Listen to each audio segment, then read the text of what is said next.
Pulse check చేయాలి. Pulse మన గుండెకి దగ్గరగా ఉన్న ఈ పల్స్ ని క్యారియర్ రేట్ పల్స్ అంటారు. ప్రతి ఒక్కరు ఈ విధంగా ఒకసారి చేయి పెట్టుకోండి పిల్లలు, ప్రతి ఒక్కరు పెట్టుకోవాలండి. మీకు ఏమైనా ఒక స్పర్శ తెలుస్తుందా? ఇక్కడ అప్ డౌన్ అవుతుంది కదా, అప్ డౌన్ అవుతుందా? జీవించే ప్రతి మానవుడిలో కూడా ఇక్కడ అప్ డౌన్ అవ్వడం అనేది జరుగుతూ ఉంటుంది. సో ఏ వ్యక్తికి అయితే పల్స్ ఆబ్సెంట్ ఉంటుందో ఆ వ్యక్తికి మాత్రమే మనం సిపిఆర్ ఇవ్వడం అనేది జరుగుతుంది. Pulse absent start CPR. ఇప్పుడు మా రెస్క్యూర్స్ ద్వారా పల్స్ చెక్ చేయడం అనేది జరుగుతుంది. రెస్క్యూర్ చెప్పారు పల్స్ ఆబ్సెంట్ అంటే pulse absent start CPR. So ఇప్పుడు పల్స్ ఆబ్సెంట్ అయిన తర్వాత మనం సిపిఆర్ ఇస్తామంటే సిపిఆర్ ఇచ్చే ముందు కొన్ని విషయాల కోసం మనం ఫస్ట్ తెలుసుకోవాలి. సిపిఆర్ పల్స్ చెక్ చేసాం, పల్స్ ఆబ్సెంట్. ఏబిపియు మెథడ్ అంటే మెడికల్ టెర్మినాలజీ, ఇది అలర్ట్, వెర్బల్, పెయిన్ఫుల్, అన్ రెస్పాన్సివ్. అది ఏ విధంగా చేయాలి అనేది మా రెస్క్యూర్ చేసి చూపిస్తారు.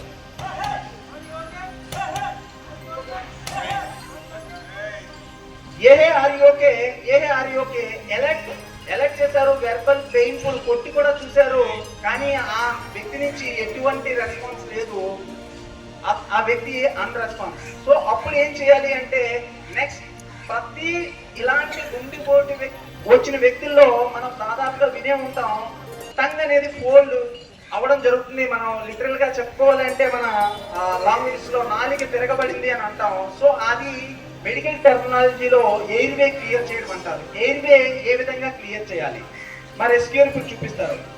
ఈ ప్రదేశంలో గట్టిగా నొక్కి పట్టుకున్నట్లయితే థ్రోత్ మెథడ్ ద్వారా హెడ్ చిల్లిప్ చేసి ఆ మౌత్ ఓపెన్ చేసి ఏదైతే టంగ్ ఫోల్డ్ అయిందో దాన్ని ఒక లిటిల్ ఫింగర్ తో ఈ విధంగా టంగ్ ని నార్మల్ గా సిచ్యువేటెడ్ చేయడం అనేది జరుగుతుంది.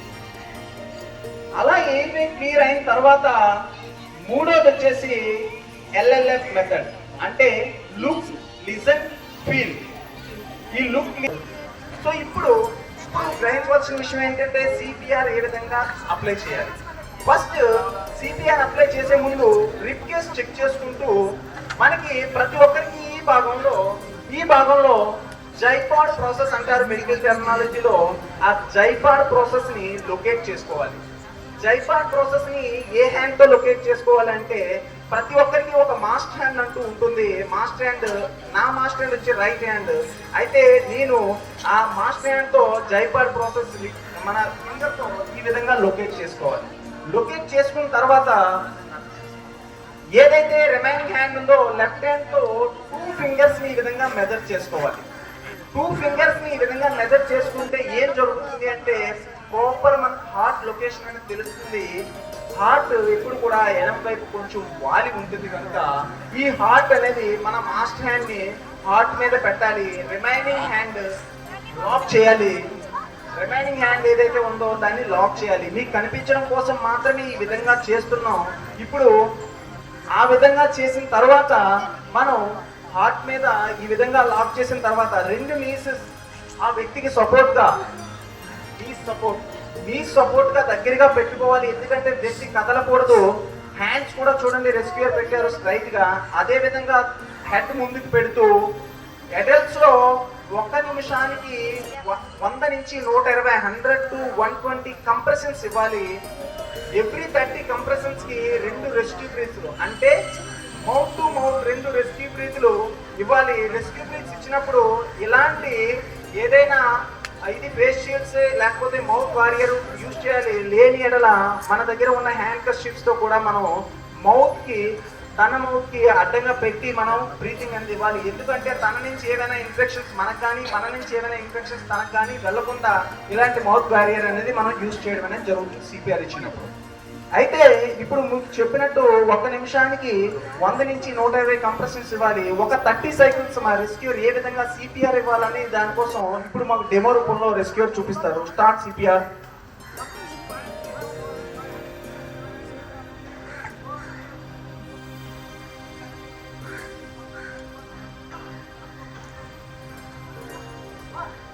ఈ 1 అని ఎందుకు అన్నారు అంటే మీకు ముందుగా చెప్పాను 1 నిమిషానికి 100 నుంచి 120 ఇవ్వాలి. 30 సైకిల్స్ ఇచ్చినప్పుడు వేరే రెస్క్యూర్ ద్వారా 2 రెస్క్యూ బ్రీత్స్ అంటే బ్రీతింగ్ మౌత్ టు మౌత్ ఇవ్వడం జరుగుతుంది. అలా కంప్రెషన్స్ ఇచ్చినప్పుడు ఏం జరుగుతుంది అంటే హార్ట్ అనేది రీపంప్ అవ్వచ్చు. ఎలా అంటే డెత్ మీకు చెప్పాను కదా ముందుగా, క్లినికల్ డెత్ లో ఉన్న వ్యక్తి బయలాజికల్ డెత్ లోకి వెళ్ళాలి అంటే బ్రెయిన్ లో ఉన్న సెల్స్ పూర్తిగా డ్యామేజ్ అయ్యి బ్రెయిన్ డెత్ అయిన తర్వాత మాత్రమే బయలాజికల్ డెత్ అవుతుంది. ఎగ్జాంపుల్ కోసం మీకు అర్థం అవ్వాలి అంటే ఇక్కడ ఒక ట్యాప్ ఓపెన్ చేసాం అనుకుందాం, ట్యాప్ క్లోజ్ చేయగానే అక్కడ వాటర్ ఆగిపోదు. ఈ పైప్ లో ఉన్న వాటర్ నెమ్మదిగా వెళ్ళిన తర్వాత మాత్రమే పైప్ అనేది పూర్తిగా ఆగుతుంది. అయితే ఈ పైప్ క్లోజ్ చేసి ఈ పైప్ లో వాటర్ ఉన్న ఏదైతే సమయం ఉందో దాన్నే మనం గోల్డెన్ పీరియడ్ అనుకుందాం.